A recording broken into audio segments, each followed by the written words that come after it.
Geopolitics নিয়ে একটা কথা খুবই প্রচলিত। এখানে না কোনো চিরস্থায়ী বন্ধু থাকে, না কোনো চিরস্থায়ী শত্রু থাকে। এখানে আসল জিনিস হলো স্বার্থ। এই মুহূর্তে কার কি লাভ হচ্ছে সেটাই সবচেয়ে বড় বিষয়।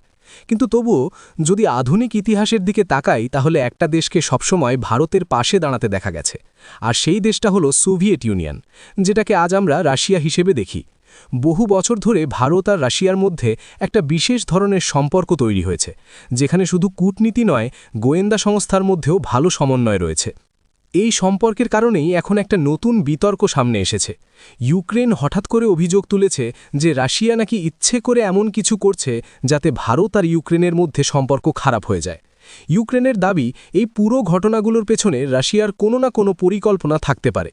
কিন্তু আসল সত্যটা কি, সেটাই এখন বড় প্রশ্ন। রাশিয়া কি সত্যিই ভারতের বিরুদ্ধে কিছু করছে, নাকি উল্টো ভারতের নিরাপত্তার জন্য সাহায্য করছে? এই নিয়ে এখন নানা আলোচনা চলছে। এই পুরো বিষয়টা আরও গুরুত্বপূর্ণ হয়ে উঠছে ভারতের নর্থ ইস্ট অঞ্চলকে ঘিরে। সম্প্রতি দেখা গেছে এই এলাকায় বারবার ভারতীয় এয়ারফোর্সের যুদ্ধাভ্যাস চলছে।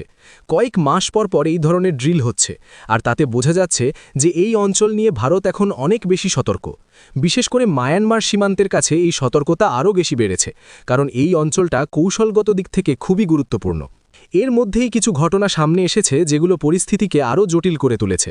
কয়েকজন ইউক্রেনীয় নাগরিককে গ্রেফতার করা হয়েছে, যাদের বিরুদ্ধে অভিযোগ উঠেছে যে তারা মায়ানমারে ঢুকে কিছু সন্ত্রাসী গোষ্ঠীকে ড্রোন ব্যবহারে ট্রেনিং দিচ্ছিল।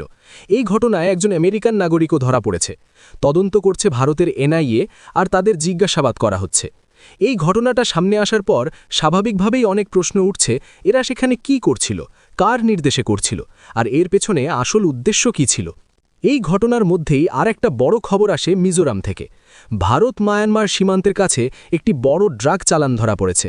প্রায় 23 কোটি টাকার মেথামফেটামিন ট্যাবলেট উদ্ধার করা হয়েছে। এই ড্রাগ এমন একটি জিনিস যা মানুষের স্নায়ুতন্ত্রের উপর সরাসরি প্রভাব ফেলে এবং অত্যন্ত বিপজ্জনক। বলা হচ্ছে এই ড্রাগ আগে যুদ্ধের সময় সৈন্যদের জাগিয়ে রাখার জন্য ব্যবহার করা হতো, কিন্তু এখন এটি অবৈধভাবে ছড়িয়ে পড়েছে এবং অনেক দেশে সম্পূর্ণ নিষিদ্ধ। এই বিপুল পরিমাণ ড্রাগ একটি পরিত্যক্ত গাড়ি থেকে উদ্ধার হয়েছে, যা সীমান্তের কাছে বাড়িয়েছিল। এর থেকে বোঝা যাচ্ছে যে এখানে শুধু সাধারণ চোরাচালান নয়, বরং বড় কোনো নেটওয়ার্ক কাজ করছে।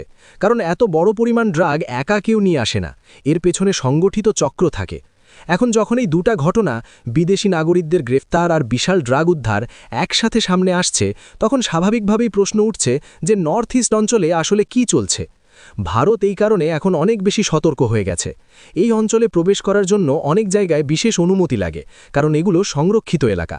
বিদেশি নাগরিকদের সেই অনুমতি ছিল কিনা সেটাও এখন আদালতে যাচাই করা হবে। অন্যদিকে ইউক্রেন এই ঘটনাকে একেবারেই অন্যভাবে দেখছে। ভারতের কাছে তাদের দাবি যে এই পুরো ঘটনায় যেন নিরপেক্ষ তদন্ত করা হয়। ইউক্রেনের রাষ্ট্রদূত ভারতের সঙ্গে যোগাযোগ করে তাদের নাগরিকদের জন্য কনসুলার অ্যাক্সেস চেয়েছেন। পাশাপাশি ইউক্রেন বলছে, কিছু মিডিয়া রিপোর্টে বলা হচ্ছে যে এই তথ্যগুলো নাকি রাশিয়ার মাধ্যমে এসেছে, আর সেটাই তাদের উদ্বেগের কারণ। ইউক্রেনের মতে রাশিয়া একটি আগ্রাসী দেশ হিসেবে অনেক সময় অন্য দুই দেশের মধ্যে সম্পর্ক খারাপ করার চেষ্টা করে। তাই তারা মনে করছে এই ঘটনাগুলোর পেছনে রাশিয়ার কোনো না কোনো ভূমিকা থাকতে পারে। তারা ভারতকে মনে করিয়ে দিচ্ছে যে ভারত আর ইউক্রেন একসাথে সন্ত্রাসবাদের বিরুদ্ধে অবস্থান নিয়েছে, আর সেই সম্পর্ক যেন নষ্ট না হয়। তবে ভারতের অবস্থান এখনও পরিষ্কার, তারা আইনের ভিত্তিতে তদন্ত করছে এবং আদালতের মাধ্যমে পুরো বিষয়টা সামনে আসবে। ভারতের কাছে এখন সবচেয়ে বড় বিষয় হল নিজের নিরাপত্তা। নর্থ ইস্ট অঞ্চল কৌশলগতভাবে খুবই গুরুত্বপূর্ণ, আর সেখানে কোনো ধরনের সন্দেহজনক কার্যকলাপ হলে ভারত তা গুরুত্বের সঙ্গে নিচ্ছে। সব মিলিয়ে দেখা যাচ্ছে যে এই পুরো ঘটনাটা শুধু একটা সাধারণ অপরাধের ঘটনা নয়, এর সঙ্গে বড় ধরনের জিওপলিটিক্যাল খেলা জড়িয়ে থাকতে পারে। একদিকে রাশিয়া, অন্যদিকে ইউক্রেন, আর মাঝখানে ভারত। এই পরিস্থিতিতে কে কী করছে সেটা বোঝা সহজ নয়। শেষ পর্যন্ত আসল সত্যটা কি সেটা হয়তো তদন্ত শেষ হলে পরিষ্কার হবে।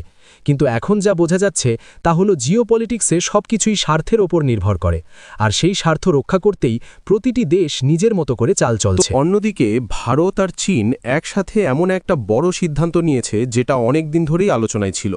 প্রায় 6 বছর বন্ধ থাকার পর আবার লিপুলেক পাস দিয়ে দুই দেশের মধ্যে সীমান্ত বাণিজ্য শুরু হতে যাচ্ছে। 2026 সালের জুন মাস থেকে এই বাণিজ্য চালু করার পরিকল্পনা নেওয়া হয়েছে।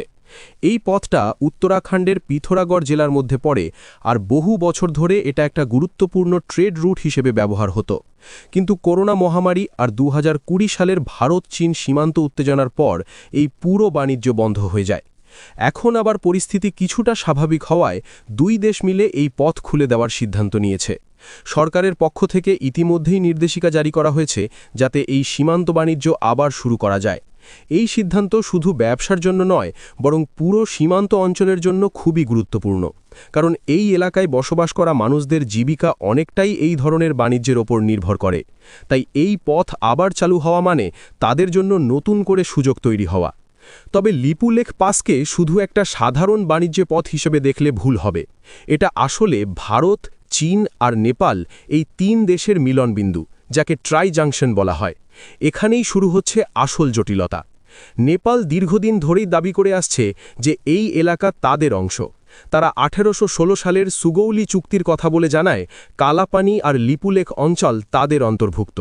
কিন্তু ভারত এই দাবিকে মানে না। ভারতের অবস্থান একেবারেই পরিষ্কার।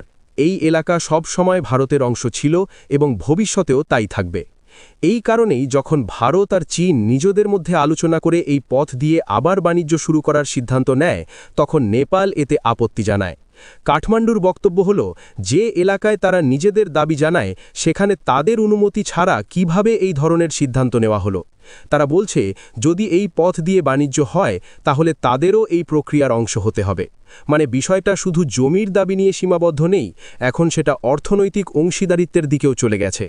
এই বিরোধের পেছনে আগের ঘটনাগুলোও খুব গুরুত্বপূর্ণ। 2020 সালে যখন ভারত ধারচুলা থেকে লিপুলেখ পর্যন্ত একটি নতুন রাস্তা তৈরি করেছিল, তখন নেপাল সেটা নিয়ে বড় আপত্তি তোলে। সেই সময় নেপাল একটি নতুন রাজনৈতিক মানচিত্র প্রকাশ করে, যেখানে তারা কালাপানি, লিপুলেখ আর লিম্পিয়াধুরা এই পুরো এলাকাকে নিজেদের বলে দেখায়। এর ফলে দুই দেশের মধ্যে উত্তেজনা অনেক বেড়ে যায়। এখন আবার যখন সেই একই এলাকায় বাণিজ্য শুরু করার কথা হচ্ছে, তখন নেপাল এটাকে তাদের সার্বভৌমত্বের ওপর সরাসরি আঘাত হিসেবে দেখছে। তবে বাস্তবে দেখা যাচ্ছে, নেপালের আপত্তি থাকলেও ভারত আর চীনের এই সিদ্ধান্তে বড় কোনো পরিবর্তন আসার সম্ভাবনা খুব কম, কারণ এই চুক্তি দুই দেশের জন্যই খুব গুরুত্বপূর্ণ। একদিকে যেমন সীমান্ত এলাকায় ব্যবসা বাণিজ্য বাড়বে, অন্যদিকে কৌশলগত দিক থেকেও এই পথের গুরুত্ব অনেক বেশি। এই রুট ব্যবহার করে দ্রুত পণ্য পরিবহন করা যাবে, যা আগে এত সহজ ছিল না। আগে এই পথে চলাচল করা খুবই কঠিন ছিল, কারণ রাস্তা ভালো ছিল না। কিন্তু এখন নতুন রাস্তা তৈরি হওয়ার ফলে গাড়ি সহজেই চলাচল করতে পারবে। এতে সময়ও কম লাগবে, খরচও কম হবে। ফলে ব্যবসায়ীরা আরও বেশি লাভবান হবেন। সীমান্তের দুই দিকেই অর্থনৈতিক কার্যকলাপ বাড়বে, যা লোকাল মানুষদের জন্য খুবই ভালো খবর। এই পরিকল্পনার অংশ হিসেবে গুঞ্জি এলাকাকে একটি বড় বাণিজ্য কেন্দ্র হিসেবে গড়ে তোলার কাজও শুরু হয়েছে। সেখানে ব্যাংকিং, কাস্টমস আর অন্যান্য প্রয়োজনীয় সুবিধা দেওয়া হবে, যাতে ব্যবসায়ীরা সহজে তাদের কাজ করতে পারেন। ভারতীয় ব্যবসায়ীরা এখান থেকে ডাল, মশলা আর দৈনন্দিন ব্যবহার্য জিনিসপত্র নিয়ে চীনের দিকে যাবেন, আর চীনের দিক থেকে আসবে উল, কাপড় আর অন্যান্য পণ্য। সব মিলিয়ে ভারত এই পুরো বিষয়টাকে একটি বড় অর্থনৈতিক আর কৌশলগত পদক্ষেপ হিসেবে দেখছে।